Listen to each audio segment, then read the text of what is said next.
Okay, have to go through it again.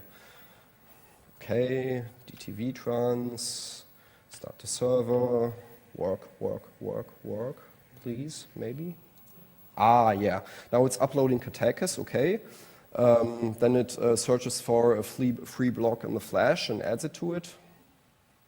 It's not actually flashing it yet, because you remember the DTV has got 2 MBs of RAM also, so I just copy the files to RAM first and I'll flash them afterwards. So first I just see that everything fits and stuff. It already allocates a block for it in the flash, but doesn't flash it yet, okay? Now adds all the files of the game. This is like all the level files.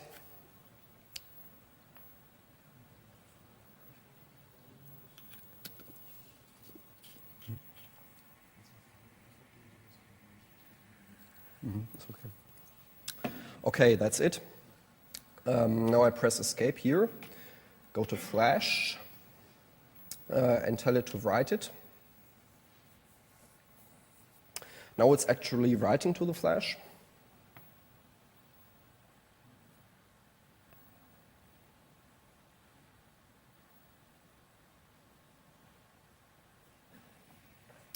No, it intelligently finds out which of the blocks of the flash still need erasing, and after that need reflashing of parts of the files that were in there and stuff like that. So you can like just flash anywhere you want and it will work.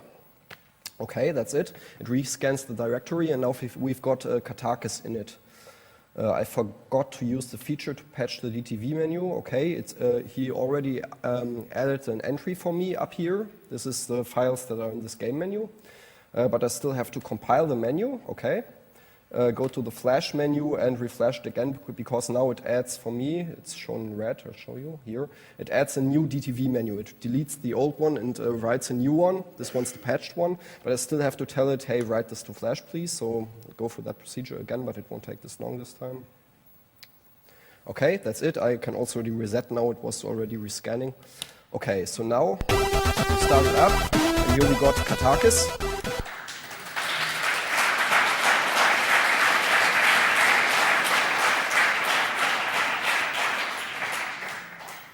This fix isn't actually released yet, but I'll release it in a couple of days or something.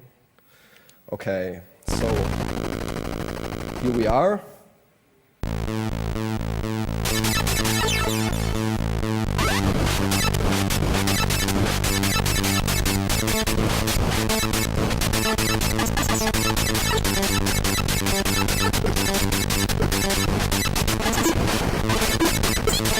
Yeah, this is actually nice Chris Hülsbeck music in this game.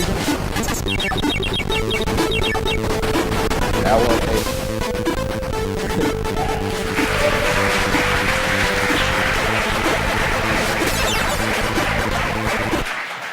Oh, okay, reset this again. Yeah, but you see, I can just add the game to it, and there are like lots of games in the repository already. Maybe some more in the next time.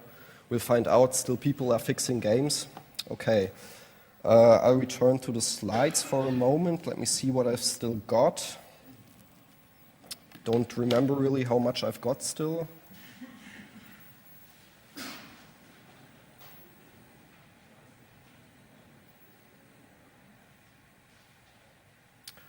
Okay, looks like if I'm already almost finished. Okay, I'll go through the rest of the slides a little faster so you can still ask some questions. There is now an emulator for the DTV. I plan to show you, but I'll leave that out now. Just believe me, it can emulate the DTV real nicely. It's called Vice Plus, just download it. You have to give it a flash ROM image from the DTV and it'll work. If you still need a flash ROM image, well, I'm down in the Hack Center. It supports almost all of the DTV's features by now. Yeah, great for patching games or developing demos, of course. I always patch my games in it because, like, you've got a nice monitor, go into it, set a breakpoint, and yeah, it's fun.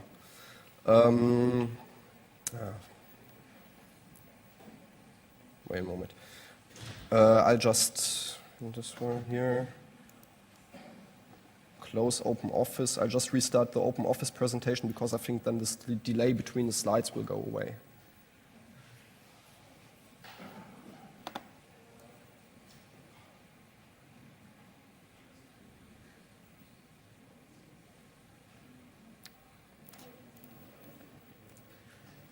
Okay. Coding tools, Acme Assembler, the ASM assemblers, CC65 is a C compiler. TULF is written using it. It's a little slow though. There's an Exomizer cross compressor. You can use it to compress files that are too large to fit the memory image normally. So you take the Vice emulator, make a memory image, compress it using Exomizer, and then you can just unpack it on the DTV and it'll run. So that's really nice for fixing games. Okay, there are also some disk drive emulator projects out there. They want to emulate a 1541 drive. The problem is the 1541 drive has normally got an own processor and it's really hard to emulate it, and that's why they don't.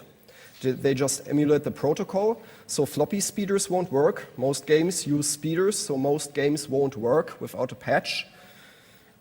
Kind of the same patch to make it workable from Flash, so I don't really see a big reason to use them. Lots of people are using that stuff, but I think because they don't understand the limitations. Yeah, well, there are nice versions of them that can be integrated in the DTV case. There are mainly two projects.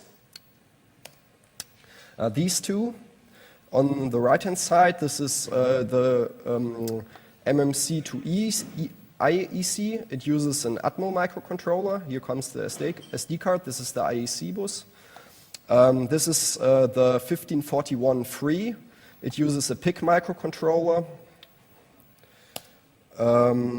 Okay, we're almost at the end. I'll show you some nice case mods for the DTV. This is TLR's DTV. That's the guy with the Flash utility and the video fix. He just put in the old school joystick connectors and put a keyboard connector here and a floppy connector there and a power connector here. This is my own mod, it's this one. I don't like these big connectors on it. That's why I used PS2 connectors for everything and use an adapter to connect other stuff. Like this is my joystick adapter, for example. Yeah, you can also use a plastic box and just put the PCB in there, but I don't think it's that interesting. I like the joystick with the DTV in it somehow. Another nice mod I've also got here, it's from my friend Ansgar. We actually did this together. This is a Webbit keyboard, I think. No, it's not Webbit. It's like some kind of an infrared keyboard from WebPC.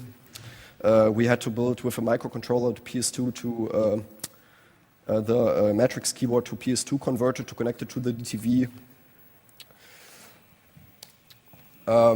Yeah.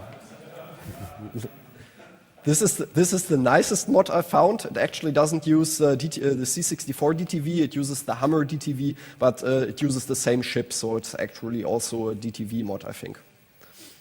Really got the screen in there, and this is really nice work, this thing.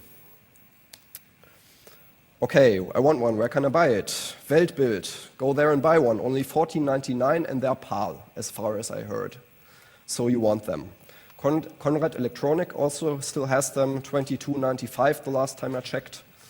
Pearl seems to have only NTSC DTVs, you don't want them, don't buy it.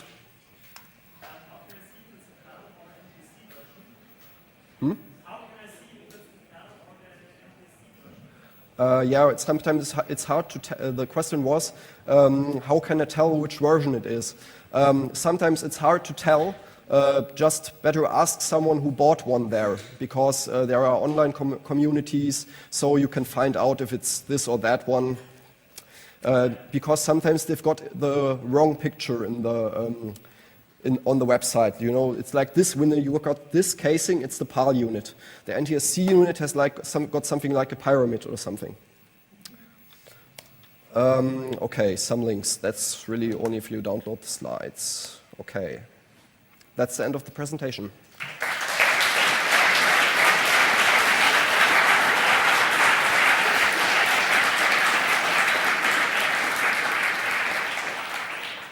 Okay, what time is it? Yeah, I think we still have time for some questions.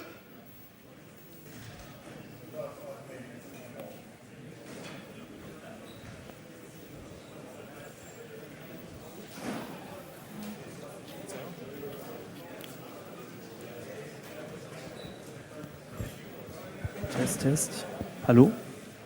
Are there any ideas why they designed the GTV in this way? I mean, they put all the pins needed for a floppy controller and whatever.